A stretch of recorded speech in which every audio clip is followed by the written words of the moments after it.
Vítám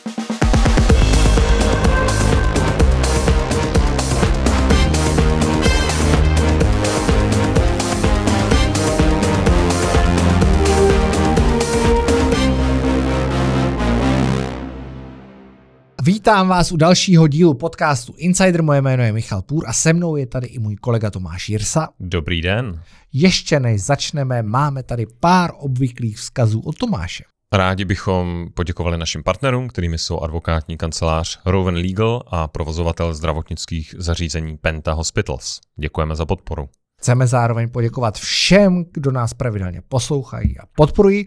Pokud chcete slyšet celý díl, přeplaťte si ho třeba na platformě Patreon, konkrétně na adrese patreon.com/ to je takový to lomítko, Insider Podcast. Odkaz najdete v popisku pod videem a teď už jdeme na to, koho jsme si pozvali. Tak, vítáme vás u dalšího dílu Insideru. Tentokrát hodláme v partnerství s konferencí Shifts a jedním z jejich klíčových řečníků je i politický stratég, bývalý šéfporadce premiéra Borise Johnsona a tvůrce kampaně Vote Leave během referenda o Brexitu, Dominic Cummings. Hello, Dominic. Hi there. Welcome.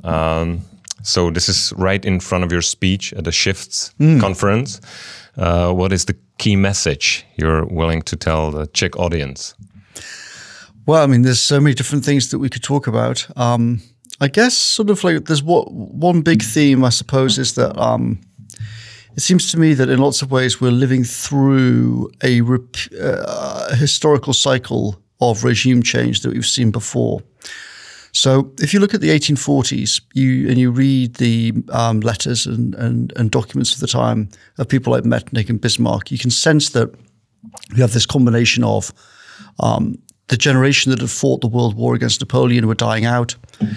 You had this feeling of new ideas coming through. The kids are going crazy. The universities are going crazy. There's all these new technologies coming through. Then the telegram and the railway. Political institutions can't cope. There's a feeling that the system is on the edge of kind of breaking down in chaos.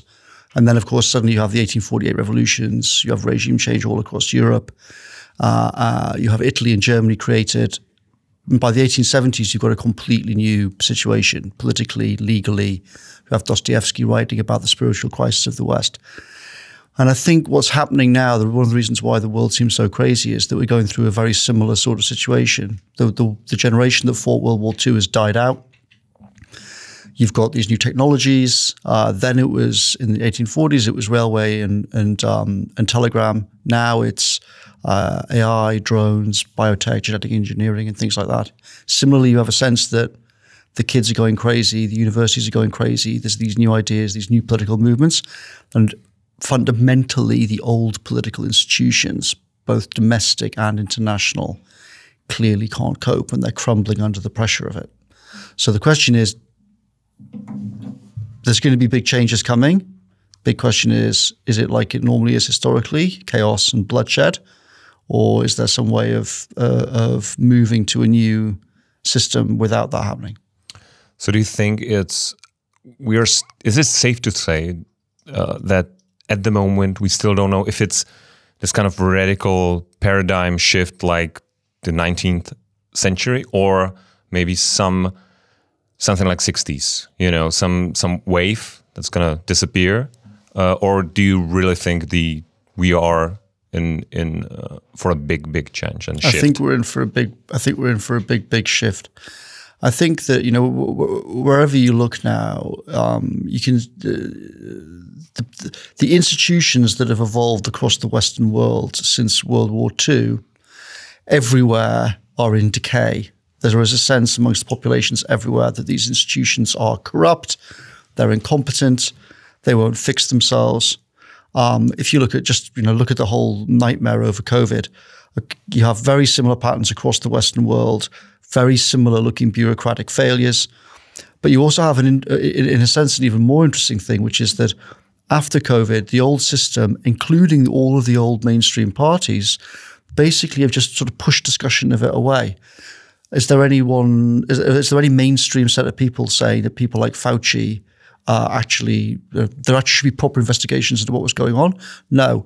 But you see all this information is now leaking out about what people were really thinking at the time, how these systems really failed, why they failed.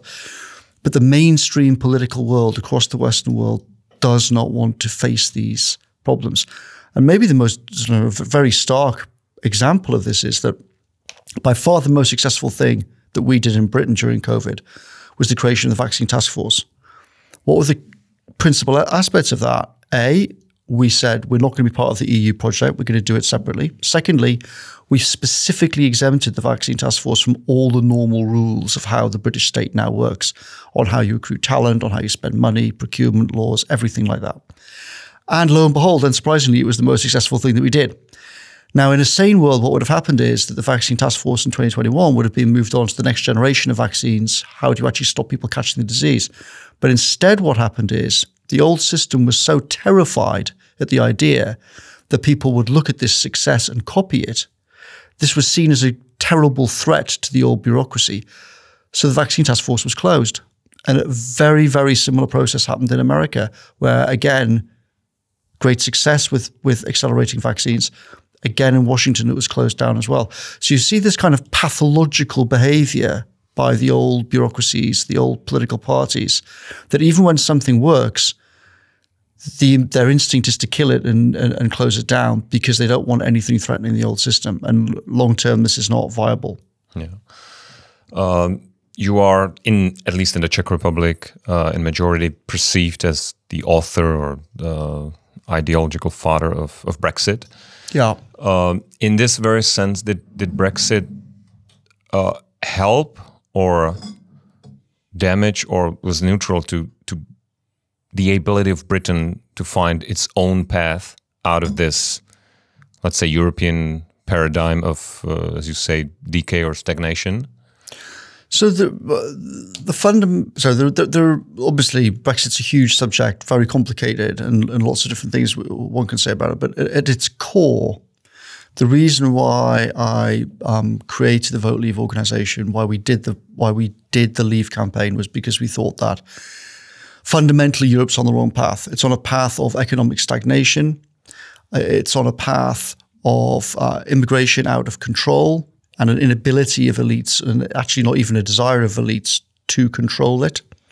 It's on a path of kind of a growing bureaucratic centralism driven by the European Commission. It's on a path of rising political extremism. It's on a path of the European Commission very deliberately trying to squash the AI industry and other parts of the tech world. Like all of these things are we thought is just a very, very bad path to go down. If you put together growth of political extremism, immigration out of control, debt out of control, the euro institutionally wobbly, it just spells disaster. So we thought it's much better for Britain to step back from that process, but also that there were a lot of positive things that in lots of ways just being stuck in this old-fashioned failing bureaucratic centralism of Brussels was holding the country back, and also really, really undermining political accountability and confidence in democracy. So, will it be a success? It's hard to say. You can only really judge these things over a very long time period. Already, though, you can see. What is, in your eyes, what is the appropriate time period? I understand it's not a year or two, but is it a 10-year period or?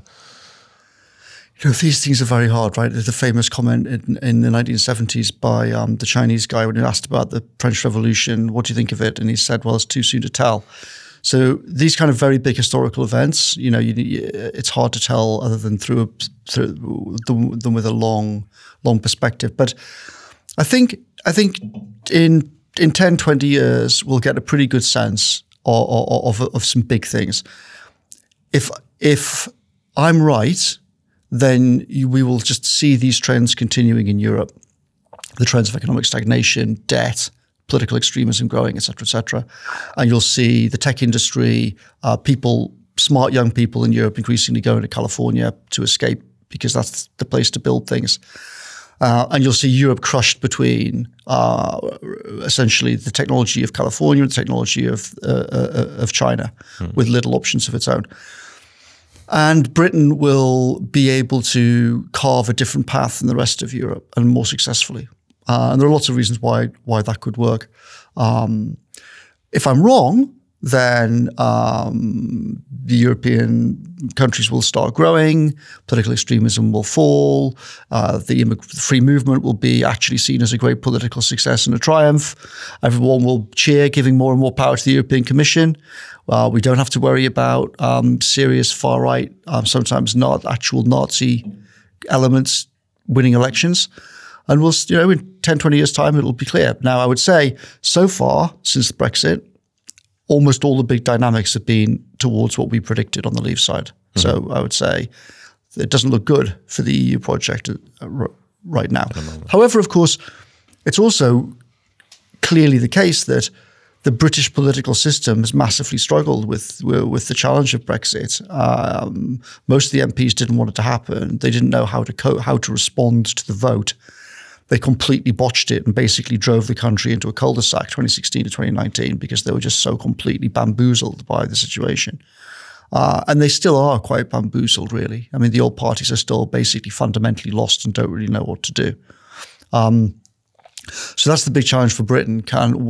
After having done Brexit, the parties for many, many years tried to blame Europe all the time when things didn't work. So, oh, we don't like immigration. Well, it's because we're in the EU. Oh, you don't like this? Well, it's because we're in the EU. It's those people in Brussels. Now, of course, they can't do that. There is democratic accountability. Everyone knows where democratic accountability is now back in Parliament. And of course, that's very uncomfortable for a lot of MPs. A lot of them don't like it. A lot of them would much rather go back to the old system where they could blame Brussels and blame the European Court, etc., etc. But the big question for us is, can some new force come through and rejuvenate British politics and push it in a new direction? And zooming out of Britain, do you see anybody in Europe, be it political leader in government or in a position or NGO guy or in business,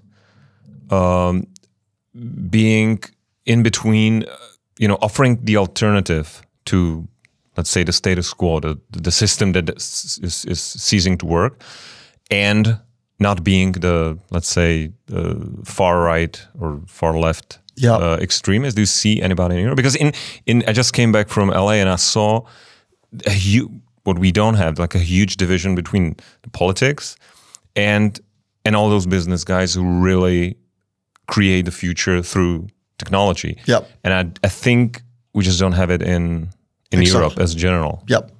So do you see anybody who I don't see? No, I think so. I haven't been spending a lot of time watching European politics recently, so I'm not the best person to judge. But certainly, I haven't noticed some force in Europe doing that. I think, unfortunately, what's happening in Europe is that the old mainstream parties, we're in this a kind of vicious circle of failure. The old mainstream parties are increasingly pulling together themselves and kind of on the same side, right? And are you the CDU or are you the Socialist Party in Germany? Well, they increasingly see themselves and are seen by the public as kind of interchangeable. They're all just part of the old broken rubbish system. And then you see these insurgent parties, sometimes quite extreme, more or less extreme. But what you don't see is some kind of mainstream figure. So what you don't see is a figure who says, the old mainstream world is clearly failing, but also shifting towards some kind of neo-Nazi thing is also not a future for Europe. In fact, it's the worst part of Europe's history. It's the worst part of Europe's past.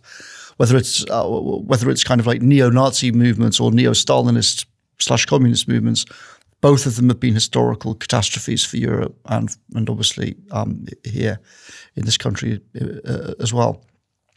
But no one, and part of the reason for this is that, and you can see what happened in Britain, right? That the mainstream is terrified about such things happening, and increasingly is driven to denouncing anybody that strays from a very narrow path as fascist. So, you see this in Britain. In 2016, a lot of people didn't like me, didn't like what I was saying in the mainstream political world, but nobody tried to pretend that I was a fascist. Now, though, it's completely standard if you look at things like The Guardian and a lot of British media, for people there just to say, oh, well, Dominic Cummings, he just became a fascist. And you see the same thing in the States, right? Like Elon Musk, people, a lot of the network in the Silicon Valley there, who voted for John Kerry, voted for Hillary Clinton, voted for Obama, are now just described all across the mainstream media as fascist. Yeah, that's the new go-to phrase. And as the old mainstream world collapses in failure, and as the public hate them more for their failure, their response is not to listen to the voters. Their response is to say anybody who doesn't agree with the old way is fascist and must be crushed. And that's also, of course, why you see this growing very, very bad movement towards more censorship. I mean, if you'd said 15 years ago in America that it will become a completely mainstream position in the Democrat Party to argue publicly that the First Amendment is a historical mistake and the First Amendment should be removed, absolutely nobody would have believed you. Everyone would have laughed and said, you're obviously like completely moronic idiot, right? And you can just see, you know, like 5 days ago, like roughly, maybe like 5 days, 8 days, whatever it was, John Kerry saying very explicitly, the First Amendment is a huge problem, and if we win this election, then we'll deal with that. And clearly the First Amendment has got to go. Hillary has said the same thing. New York Times now runs op-eds saying that, right? So again, it shows, I think, what a very odd world we're in, that the supposed mainstream world simultaneously is screaming that Elon Musk, a guy who voted for Obama twice, is a fascist, and we're against the First Amendment, but that's mainstream. Right, and everyone's supposed to nod and go along with this as if it's like sensible and reasonable position. Yeah. So yeah, it is a very, very odd time, and my fear is that the response in 2016, the system got two massive shocks. Well, they got a massive shock from the Brexit, and then it got a massive shock from Trump. And my hope was that the old system would say, okay, clearly our whole model of like politics is wrong. We very much misjudged the public. We've got to reflect and we've got to change. But the exact opposite happened. What happened is that the old system created this kind of ludicrous conspiracy theory that Brexit and then Trump was somehow all constructed by Putin and the KGB operating via Facebook with like magic technology, magic brain shifting technology. I mean, again, a sort of conspiracy theory that if you predicted this would happen, everyone would have said that's completely nuts, so couldn't possibly.